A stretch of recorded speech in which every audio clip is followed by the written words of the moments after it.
Hey everyone, welcome back to The Wave. My name's Trey and I'll be one of your hosts this season. And I'm Kate. Here on The Wave, we love introducing you to local artists and letting you see a bit into their music. That's right. But before we go any further, let's meet Toni Clare. I'm Toni Clare. I'm originally from Central Virginia, but I moved to Nashville to pursue music. So I grew up in Central Virginia, like I said, and I formed a bluegrass country band. I was the lead singer for an all-girls string band. And so growing up, I was homeschooled, so I had a lot of time to learn like instruments and, I had all kinds of time, and I grew in love with guitar. It just like took off from there. 13 years old, I was like, I know I'm gonna move to Nashville. Like that was like already on my radar. So I was very much into performing, singing, all the musician stuff. And then I think about 13, 14 years old, I got into writing and I recorded my first album in Atlanta, Georgia with Madison Records. And that was an incredible experience, and I knew that I wanted to keep pursuing that. So that's kind of what led me to Nashville. The Bluebird was amazing, of course. It's just classic. It's just like, I love the intimate setting. My first time playing there was at 13. So I played like my songs from my first album, and it was amazing. A regular thing would be Sonny's. I play there. I'm playing there tonight, actually. So it's great. It's in Germantown, Nashville. It's a fun time.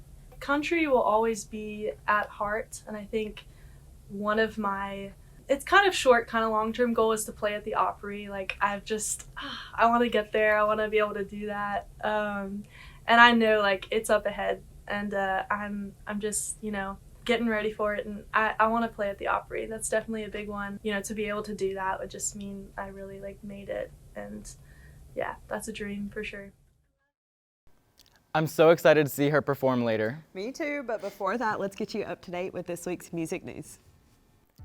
The 65th annual Grammy Awards have come and gone, and Beyonce made history yet again. Are we surprised? She is Queen Bee after all. She took home 3 of her 9 nominations, winning in the Best Dance/Electronic Recording category, Best Traditional R&B Performance category, and Best R&B Song category. This brought Beyonce's Grammy total to a whopping 32 career Grammys, becoming the most awarded artist in Grammy history. Beyonce wasn't the only one who made history at this year's Grammy Awards. Viola Davis became an EGOT after winning the award for Best Audiobook, Narration, and Storytelling Recording. EGOT status is given to those who have received an Emmy, Grammy, Oscar, and Tony. Only 17 others have achieved this honor, including John Legend, Whoopi Goldberg, and Jennifer Hudson. Congrats, Viola! Billboard has officially announced their 2023 Women in Music Awards to be held in Los Angeles on March 1st. The ceremony is set to be hosted by Emmy Award-winning actress and writer Quinta Brunson. According to Billboard's website, the annual event began in 2007 to honor today's most influential female powerhouses who are shaping the music landscape. This year's award recipients include Becky G, Lotto, Lana Del Rey, Kim Petras, and more. I'm so excited to see who will take home Woman of the Year for 2023. Have you ever DM'd your favorite artist hoping for a response? Well, for indie artist Rachel Chin-Uriri, one drunken video has landed her an opening spot on Lewis Capaldi's upcoming tour. After a night out with friends, Rachel sent Lewis a video pleading her case on why she should open for his tour. The next day, she checks her DMs and notices it has been seen by the artist. A few months of embarrassment pass when Rachel receives a call from her manager saying she would be opening for Lewis on tour. She said on Twitter, "Moral of the story, drink less." All right, that's it for this week's music news. We'll be right back with Toni Clare after the break.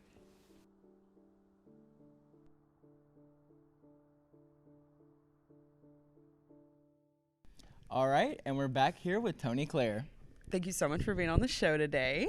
Thank you so much for having me. Of course. So you are a recent MTSU grad. Can you tell us a little bit about what the post-grad life has been treating you like?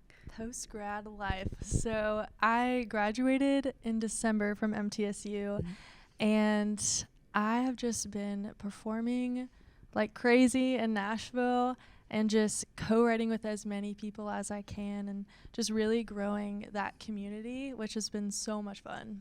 Absolutely. That's such a good way to just get right into it, honestly. Oh, yeah.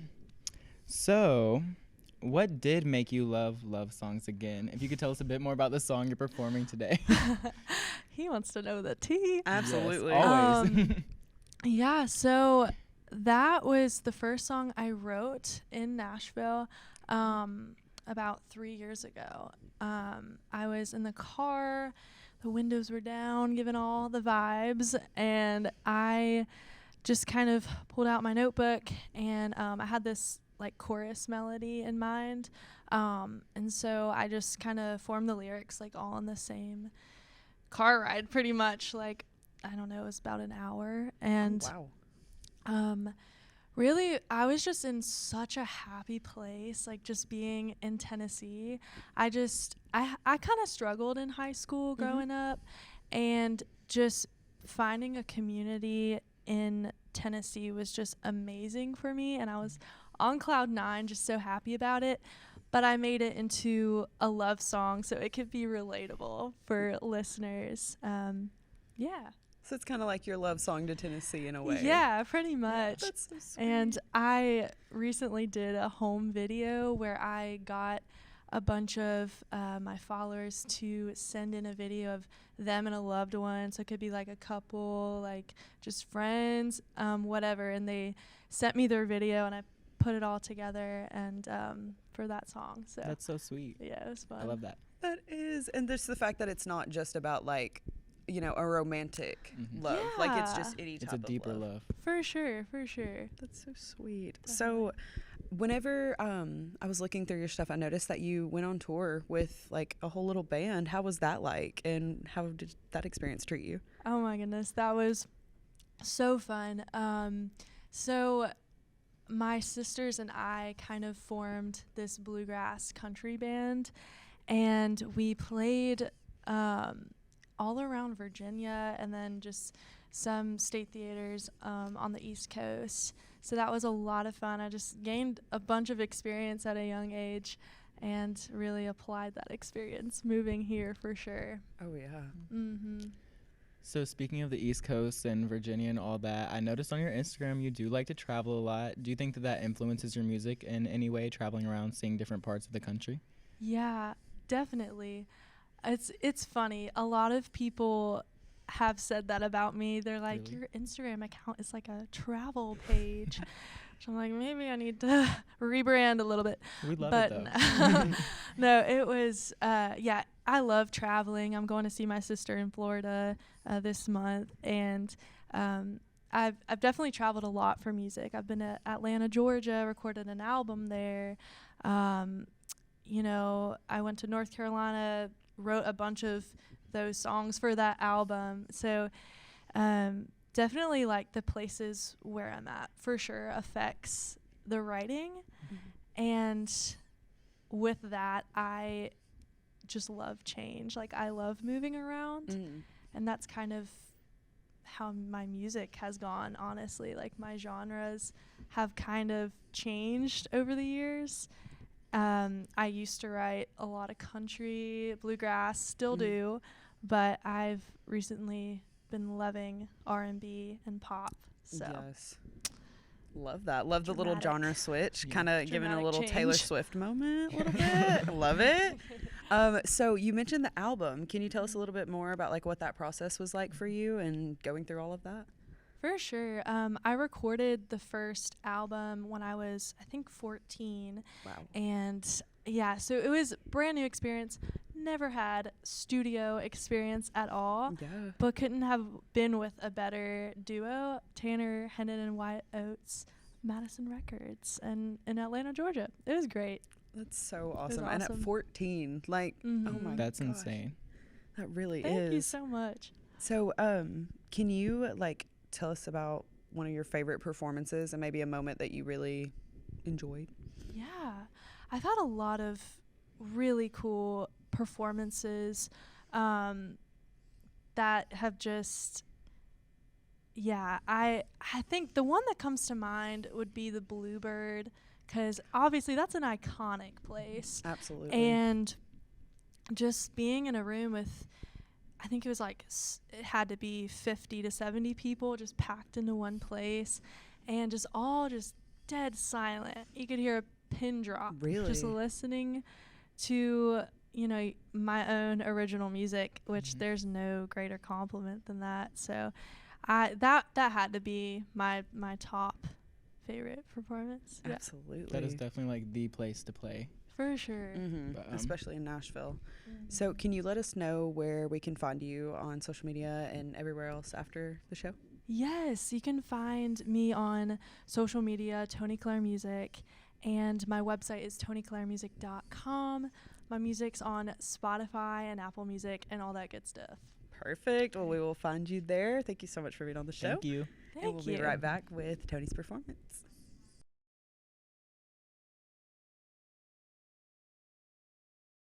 All right, that's all for this week's episode of The Wave. You can follow us on Instagram for new episodes every Wednesday.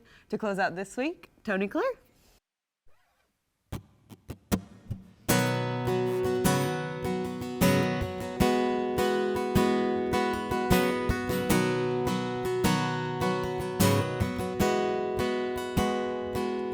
I can listen to the radio without skipping that song. I can play any Dylan without turning it off. But when it comes to my favorite part about being with you, it's not the roses or that glass of wine. It's the fact that you make me love songs again. My heart is racing with the wind, to every touch and every smile. Feelings start coming round the bend. You make me love songs again. Make me love songs again. Yeah, yeah.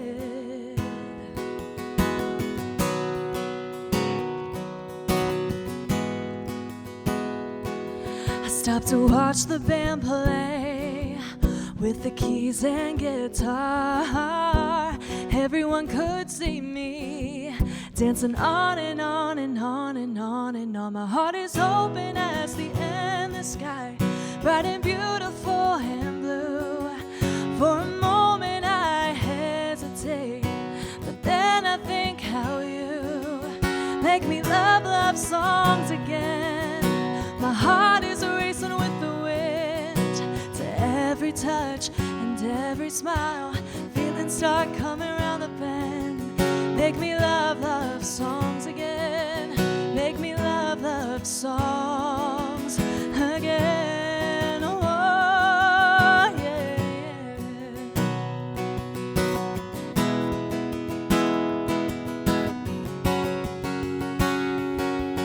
yeah. I can picture what's ahead of us, not like anything before.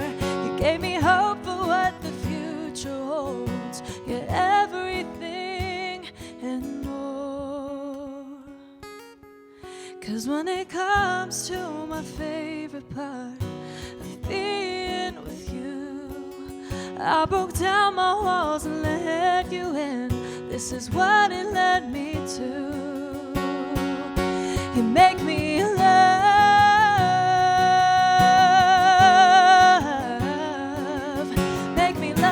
songs again. My heart is racing like the wind, to every touch and every smile. Feelings start rushing around the bend. You make me love songs again. Make me love songs again. You make me love songs again. Now I love songs again.